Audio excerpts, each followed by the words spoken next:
नमस्कार, news world के खास कार्यक्रम इनसाइड राजतंत्र में आपका स्वागत है।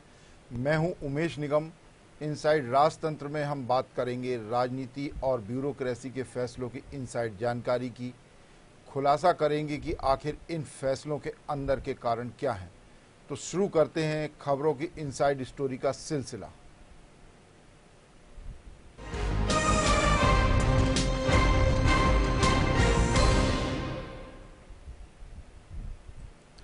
वन विभाग के अमले की लापरवाही का ही नतीजा है कि पिछले 4 महीने की अवधि में प्रदेश में 21 बाघ और 23 तेंदुए की मौत हो चुकी है।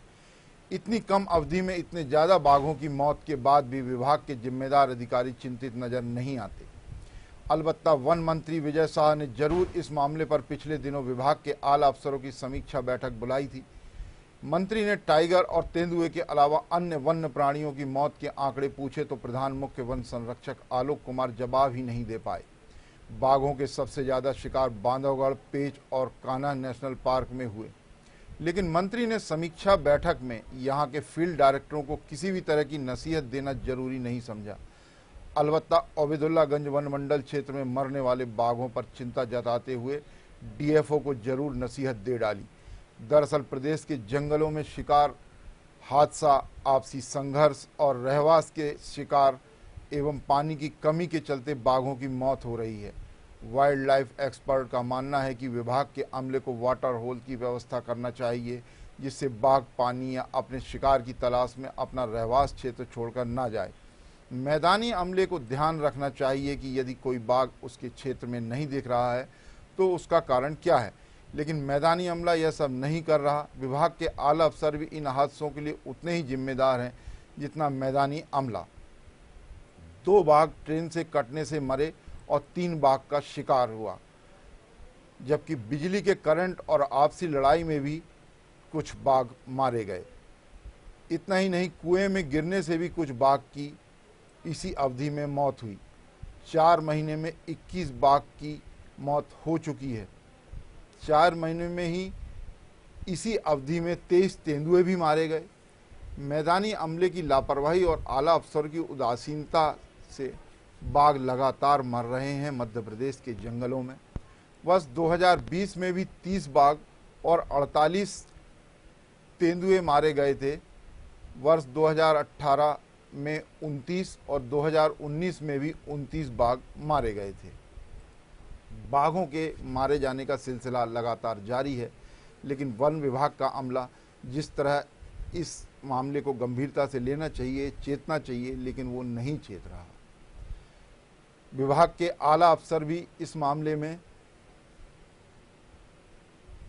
गंभीरता उतनी नहीं दिखा रहे जितनी उनके गंभीरता दिखाना चाहिए।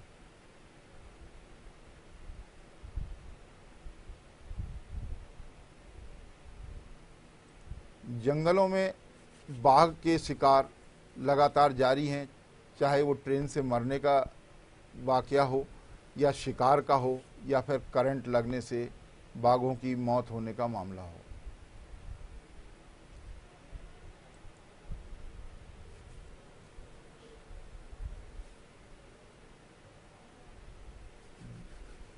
हालांकि राज्य सरकार समय समय पर इसको लेकर बैठकें करती है, समीक्षाएं करती है, अमले को नसीहतें देती है, बावजूद इसके फील्ड में ऐसा कुछ होता दिखाई नहीं दे रहा है। अब बात करेंगे एक और प्रशासनिक खबर की।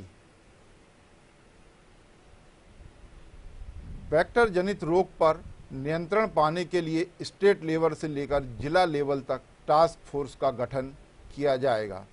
वेक्टर जनित रोग दरअसल संक्रामक बीमारियों का समूह है। इसका संक्रमण खास तौर पर मच्छर एवं अन्य वेक्टर प्रजातियों से होता है। राष्ट्रीय वेक्टर जनित रोग नियंत्रण प्रोग्राम के तहत malaria, filaria, dengue, chikungunya, Japanese encephalitis एवं काला आजार जैसी बीमारियों के नियंत्रण के लिए प्राथमिकता से काम होते हैं। पूरे देश में मलेरिया और फाइलेरिया उन्मूलन के लिए वर्ष 2030 तक का टारगेट फिक्स किया गया है। वेक्टर जनित रोग की रोकथाम के वास्ते मध्य प्रदेश के स्वास्थ्य मंत्री की अगुवाई में स्टेट टास्क फोर्स का गठन होगा, जिसमें मुख्य सचिव, स्वास्थ्य विभाग और पंचायत एवं ग्रामीण विभाग के एसीएस और 7 जरूरी जो विभाग हैं इससे संबंधित उसके प्रमुख सचिव सहित कुछ और लोगों को शामिल किया गया है।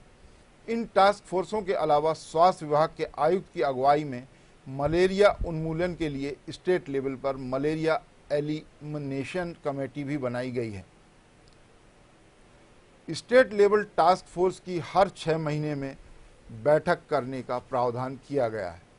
डिस्ट्रिक्ट लेवल पर भी कलेक्टर की अगुवाई में एक टास्क फोर्स का गठन होगा, जो डिस्ट्रिक्ट लेवल पर इन बीमारियों से होने वाली उपाय और उसकी रोकथाम के लिए क्या कदम उठाए जाएं उसकी रणनीति तैयार करेगा और मैदानी अमले के साथ सामंजस्य बनाकर अमली जामा पहनाएगा। मलेरिया उन्मूलन के लिए मलेरिया एलिमिनेशन कमेटी का भी गठन किया गया है। यह कमेटी मलेरिया के मामलों में कमी लाने के लिए विशेष एक्शन प्लान बनाएगी। इस कमेटी की नियमित बैठक होगी और जानकारी राज्य स्तर के माध्यम से हर 3 महीने में दिल्ली भेजना अनिवार्य होगा। मलेरिया के लिए सभी जिलों का टारगेट वर्ष 2024 तक 1000 की आबादी पर एक ही मरीज निर्धारित किया गया है। मलेरिया से होने वाली जो भी बीमारियां मच्छरों से, उसके लिए राज्य सरकार लंबे समय से अभियान चला रहा है, लेकिन अब केंद्र सरकार इस दिशा में बहुत सख्ती से कदम उठाने जा रही है और 2030 तक इसको समाप्त करने की योजना बनाई गई है।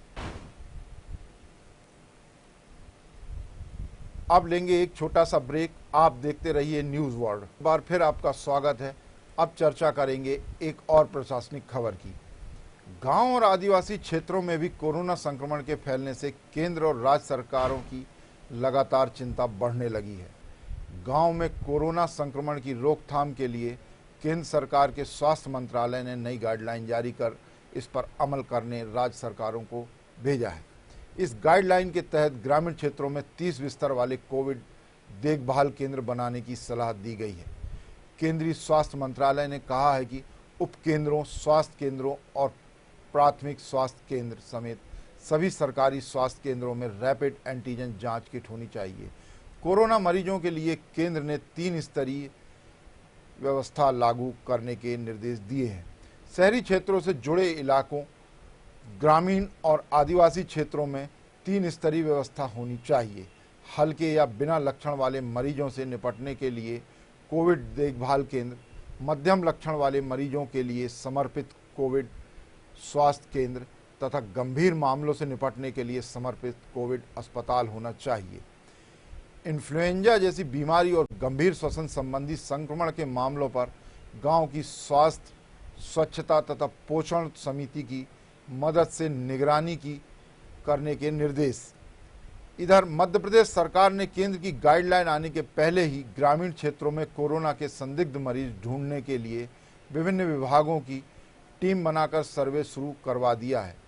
खांसी जुकाम वाले लोगों की जांच करवाई जा रही है और घर पर ही दवाइयों की किट मुहैया करवाई जा रही है।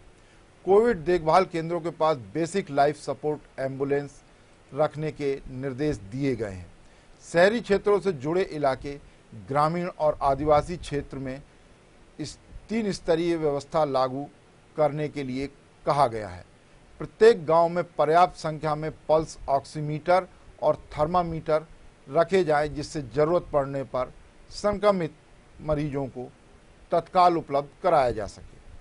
आशा और आंगनवाड़ी कार्यकर्ताओं, स्वयं सेवकों से संक्रमितों को पल्स ऑक्सीमीटर, थर्मामीटर बंटवाने की व्यवस्था करने के लिए कहा गया है। सीएचओ और एएनएम रैपिड एंटीजन टेस्ट में प्रशिक्षित करना अनिवार्य है। अब बात करेंगे खास सेगमेंट चलते चलते की। जिसमें राजनीति या ब्यूरोक्रेसी के क्षेत्र में चर्चित प्रसंग की बात की जाती है, तो आज ब्यूरोक्रेसी से जुड़ा एक प्रसंग खासा चर्चा का विषय बना हुआ है। जितनी जल्दी प्रतिनियुक्ति पर दिल्ली जाने की एक प्रमुख सचिव को है, उससे ज़्यादा जल्दी एक और प्रमुख सचिव को उन्हें दिल्ली भेजने की है, लेकिन दिल्ली से फरमान ही नहीं आ रहा। इसके चलते दोनों प्रमुख सचिव स्तर के अधिकारी खासे चिंतित नजर आ रहे हैं। एक प्रमुख सचिव की पिछली कांग्रेस की सरकार में खूब तूती बोलती थी, लेकिन सरकार बदली और सितारे गर्दिश में आ गए, इसलिए दिल्ली जाने की जल्दबाजी हो रही है। वैसे भी इनका परिवार दिल्ली में ही रहता है। इधर दूसरे प्रमुख सचिव को अतिरिक्त मुख्य सचिव बनना है, इसलिए इनको दिल्ली भिजवाने की जल्दबाजी है। जब तक वो दिल्ली नहीं जाएंगे तब तक ये महाशय अतिरिक्त मुख्य सचिव नहीं बन सकते। इंतजार लंबा हो रहा है, तो सितंबर में एक और अतिरिक्त मुख्य सचिव के रिटायर होने पर ही एसीएस बनने का नंबर लगेगा। यदि वो साहब अभी दिल्ली चले गए तो ये महाशय अभी एसीएस बन जाएंगे। देखना है इन महाशय का इंतजार अब कब खत्म होता है। इनसाइड राजतंत्र में आज बस इतना ही। कल फिर मिलेंगे राजनीति और ब्यूरोक्रेसी के कुछ नए फैसलों की इनसाइड स्टोरी के साथ। तब तक के लिए मुझे दीजिए इजाज़त।